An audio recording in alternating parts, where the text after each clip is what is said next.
Good morning, children. Today we are on to the next lecture on general organic chemistry, and in today's session we will be talking about hyperconjugation effect. Now, what exactly is hyperconjugation effect and what is the significance we are going to discuss in this session. So, what is hyperconjugation?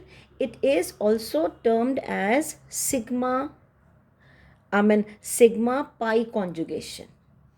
Basically, what is sigma, which sigma we are considering, that I'm going to talk about. It is sigma pi conjugation term I already told you. Conjugation means alternate.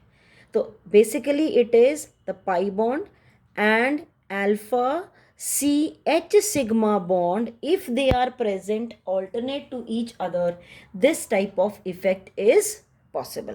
And hyperconjugation effect is also termed as Baker Nathan effect. It is also called as Baker-Nathan effect. So let me take one particular example and then I'm going to discuss where else you can apply it. Suppose I am considering, one second, propene. This is C. Suppose I am taking propene. This is a double bond. This is H2 and there is one single bond H, single bond H, single bond H, and this is having CH. Okay, this is CH, propene. This example I have taken is of propene. Now, what is there in this? This is the pi bond. On this carbon atom, on the left hand side, there is a single bond, and then on the next carbon atom, there is CH, sigma bond. So, this pi bond and this alpha CH sigma bond are in conjugation. Okay, they are in conjugation. This is alpha CH sigma bond. This, then pi bond. In between there is a single bond. So they are said to be in conjugation. Now we know that because of the difference in the electronegativity, that is of course on the basis of the hybridization the carbon atom is bearing. This is sp2 hybridized carbon, this is sp3 hybridized, this is sp2 hybridized carbon atom. So sp2 is comparatively more electronegative. That carbon bearing sp2 is more electronegative. So what happens is this pi electron starts moving this side. So when this can move this side, there will be a deficiency created over on this particular carbon atom. So alpha CH bond will start shifting this side. So what changes I made in this, I'm going to show in the next structure, and this also we are going to show with the arrows in both the directions. So what I'll write here is C, this will be H, this is now a double bond, this is CH, and this is now a single bond, this is CH2. Because this came here, so this becomes a negative, and on this carbon now valency is complete, nothing will be there. Now one H is left over. This sigma bond has come down. There is no bond in between this carbon and hydrogen, and there will be one positive charge on this carbon. So there is no bond in between carbon and hydrogen because the alpha CH sigma bond, which was in conjugation with the pi bond, has migrated from its position. So we can also say this type of effect is also called as no bond resonance. It is also called as no bond resonance. Why? Because there is no bond present in between carbon and hydrogen in one of the structures. So this is alpha CH sigma bond. Same way, this is also this alpha CH also was in conjugation with this. Same way, this also was in conjugation with the pi bond. So as many alpha CH bonds are there on the next carbon atom, which is bearing a double bond, that many hyperconjugated structures will be possible. So if I draw the other possible hyperconjugative structure, I am drawing it down here. So I will draw no bond resonance here. That means I will have this carbon, hydrogen, this, a double bond, CH, single bond, CH2 and negative. That means a no bond is here. Same way no bond can be in between this. So as many alpha CH sigma bonds are there, that many hyperconjugative structures would be possible, and that will further account to the stability of the particular compound. So propene is comparatively more stable than ethene. We are going to discuss later. Okay, this part is clear. So these are the no bond 1, 2, 3. There are 3 no bond resonating structures apart from the main structure which is there. Right? So they are said to be, this propene is said to have 3 hyperconjugative structures. Clear? Now let us see what is further the significance of the hyperconjugation. So the first significance what we can take is the stability of alkenes. Stability of alkenes. Just now what I told you, as many alpha CH sigma bonds are there in conjugation with the pi bond, that many hyperconjugative structures are there. So that will the one which is having more structures will be more stable. Now suppose I am comparing which is more stable out of the following structure. Suppose I draw this. This is CH3, CH3, CH3. You are having the next one, CH3, C double bond, CH, CH3. You are having this, or let us have for the carbon double bond, and then I am having here CH, CH, CH3. CH3. Now let us see how many hyperconjugative structures each one will be having. So what you are supposed to do, you identify carbon-carbon double bond first. This is the carbon-carbon double bond. Now the carbons which are attached to the carbon bearing double bond, they are said to be alpha. So this is alpha carbon. This is also alpha carbon. This is also alpha carbon. This is also alpha carbon. The next carbon will be called as beta. So directly attached to these two carbons are 4. And on each of them, there are 3 hydrogens attached. 3 hydrogens, 3, 3, 3. Right? So how many alpha CH sigma bonds are in conjugation with this double bond, carbon-carbon double bond? 3, 3. And if you add them, you are having 12. So this particular structure would be having 12 hyperconjugative structures. Right? Now what about this? How many hyperconjugative structures will it have? You identify carbon-carbon double bond. All these are directly linked to the carbon bearing a double bond. So they are all having CH sigma bonds. So 3, 3, 3 means 9 hyperconjugative structures this is having. What about this one? If you again isolate the carbon bearing double bond, this side 3, this side 3, CH sigma bonds are there. So 3 plus 3, 6 hyperconjugative structures are possible in this. Is it clear? So which one will be most stable? This one. Then comes this one. Then this one. If I have to place propene also along with it, just now we have drawn propene structure. This is propene, right? There is H. So this you isolate carbon-carbon double bond. There is only one alpha. This side there is no alpha carbon. So one alpha. On that alpha there are 3 H bonds. So alpha 3 CH sigma bonds are there. So it is having 3 hyperconjugative structures. So as many CH sigma bonds are in conjugation, that many structures will be possible. So what about ethene? Ethene, there are only 2 carbon atoms. You isolate this. There is no other alpha carbon attached to the carbons bearing double bond. So this has no hyperconjugation in it. So this can be a very important question that can be asked. Arrange the following in the increasing order of the stability. That is, alkenes are given, different alkenes are given, which will be more stable. So you have to just identify hyperconjugative structures. Now, so you can write down the names. That is not a problem. I'm not focusing on the nomenclature as of now. I'm just telling you, which is more stable. Okay, suppose I say which one is more stable, 1-butene, or one I will write here, but-1-ene, or I may say but-2-ene, which is more stable. Okay, obviously 2-butene will be more stable. With 2-butene we have written here, this is but-2-ene, that is you are having 6 hyperconjugative structures. Suppose I draw for but-1-ene, then you will have this, this will be the structure of but-1-ene. This is the carbon bearing double bond. This is only one alpha CH.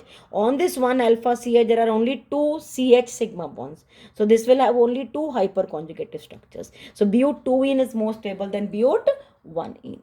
Clear till here? You can also talk about the directive influence. directive influence of alkyl radicals. Now, what is this? Suppose you have an aromatic ring. On this, there is methyl group present. Methyl group present. So we can name this as methyl benzene, or the common name is toluene. Okay, so what can happen in this? In this also, if you try to locate properly, there is hyperconjugation possible. How? There is a carbon-carbon double bond.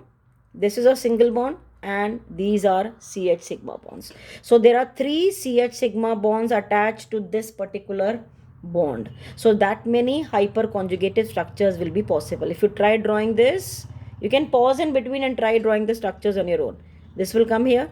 When this comes here, this pi bond will shift further. So what will be the next particular structure in this? What changes I made here, I'm going to show in the next structure. There will be a negative charge. Now what charge to be shown should be clear, because the pi bond has shifted. So there will be a negative charge here. So because this has come here, now this will be a double bond. Carbon, hydrogen, hydrogen, and no bond resonance on this. No bond, right? So now this is again going to start shifting. So what will happen now? As I always say, this negative will push from behind, the pi bond will go further. So what changes I made in the second structure, now I'm going to show in the third one. This is not touched. This has come here, means negative. Okay, this will be now a double bond, double bond. This is CH, CH. This will be a no bond. That is continuing. I'm drawing for one particular thing, right? So this is a negative thing. So now this will again go here. This will come back to its position, right? So what will you have here? In the next structure, what we are going to show, this will be now negative. Okay, this will be a double bond now, because this has gone here. Double bond. You're having a double bond. This H and a no bond here. In the next, again, it can come back. This can come back here. And when this goes here, you may have. Okay, but that we are not drawing. That is now resonating structure part. So in a way, this particular thing has gone to how many different positions? 3 different positions. This negative charge has gone to 3 different positions. Which position? This was methyl group present on the main carbon atom. This is the first carbon atom. With respect to this is ortho position. With respect to this is para position. With respect to this is ortho position. So if we see in toluene, you are having a negative charge coming at ortho and para position.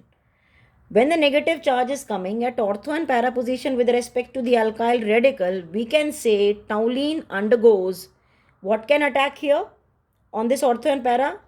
Electron seeking reagent, means electrophile can attack.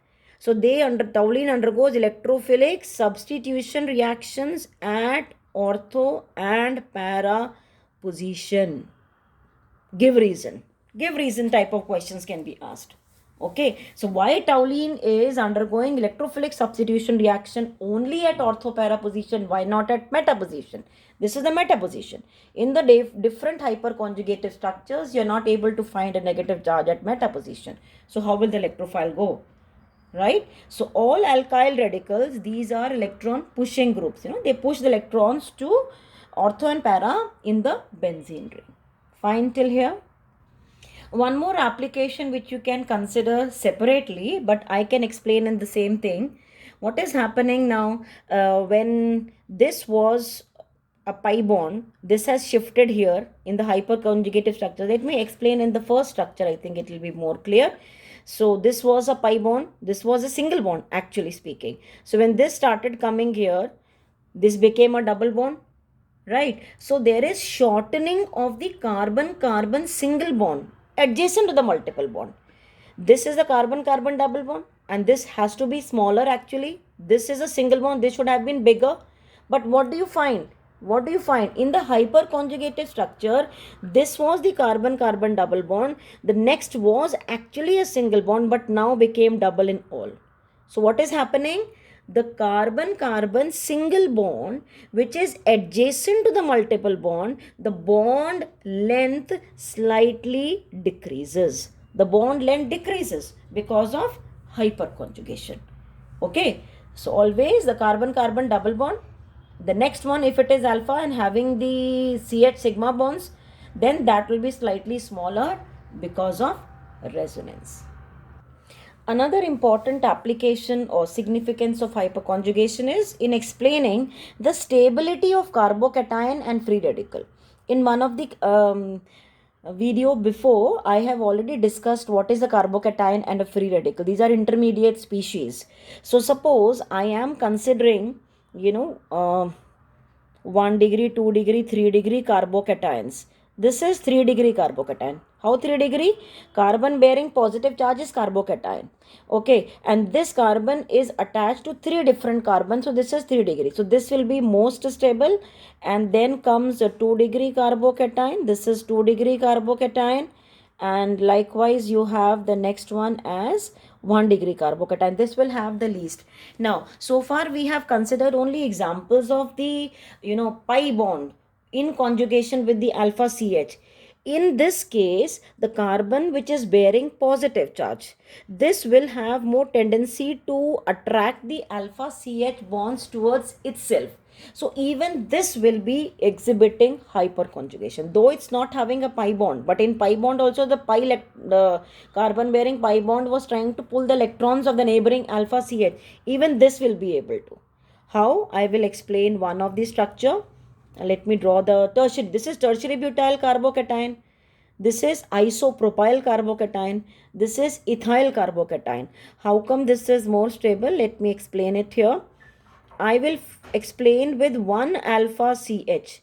Right? I will expand 1 alpha CH. One of the CH3 I am going to expand it. The same will be shown by this CH3. Same will be shown by this CH3. How it is going to show? This alpha CH bond against single bond and a positive charge. So this positive charge will have a tendency to pull the neighboring alpha CH towards itself. That is, in between the two it will come. Because this carbon is deficient of electrons. It is having only 3 bonds. So this change we are going to show in the next structure. This will be a double bond, single bond, H, H, and there will be a no bond present here in between. Likewise, no bond can be here. No bond can be here. Okay. The next structure, if I show, this will be CH3. This as such will be a double bond. This will be now, and no bond can be shown on this hydrogen, this alpha CH sigma bond. Likewise, I can show the no bond this side on the left hand side. That is, I can show here, this is this is CH, C only, not CH, C, and this is CH3. This will be a double bond. This will be CH, CH, and no bond I am showing on the left hand side. Means this no bond can shift on this carbon, this hydrogen, and the other hydrogen. So as many alpha CH sigma bonds are there, that many will be possible. So on this particular carbon, which is adjacent to this carbon bearing positive charge, there were 3. So 3 hyperconjugated structures for this. Likewise 3 will be here. Likewise 3 will be here. So in carbocations, as many alpha CH sigma bonds are there on the carbon bearing a positive charge, that many hyperconjugated structures would be possible. Now let us see this one. This particular carbon is the main carbon bearing positive. This is alpha carbon, this is alpha carbon, this is alpha carbon. There are 3 alpha carbons. Each of the alpha carbon is having 3 hydrogens. So 3, 3, 3. This will have 9 hyperconjugated structures. This will have 3, 3, 6 hyperconjugated structures. This one will have 3. This will have 3 hyperconjugated structures. If I say CH3, methyl carbocation, it will be least stable because this is not having any alpha carbon. Not alpha carbon. Is it clear? So to explain the stability of the carbocations, why 3 degree carbocation is more stable than 2 degree than 3 degree, you can explain through hyperconjugation also. The similar rule is also applicable for free radicals. The carbon which is having only 1 electron, okay, not a positive charge, not a pair of electron, that is a free radical. If it is undergoing homolytic fission, please, for homolytic fission and free radicals, see my previous videos. Okay, so in this also the same thing. Okay, this carbon which is having one electron only will be having a tendency to pull the electrons towards itself from the alpha CH sigma bonds. So likewise, as many alpha CH are there, this will have 9, this will have 6, this will have 3. So that many hyperconjugative structures are there. As I have drawn for the carbocations, carbon bearing a positive charge. Now what you will do is you will replace this positive charge carbon with a dot only, with a dot like a free radical, and try drawing the hyperconjugative structures for tertiary butyl carbocat free radical, isopropyl free radical, and ethyl free radical. Is it clear? I hope you have followed. More such applications we are going to also discuss in the next video, that is on carbocations, free radicals, and carb anions. Okay, I hope you are maintaining the notes properly. Revise, because that is the main mantra to remember organic chemistry. Always revise from the beginning. Because if you revise always from the beginning, the first few things you have revised so many things, so that will be on your tips. Okay, you can share the video with your friends so that they also get benefited with what we are teaching. Thanks for watching, children.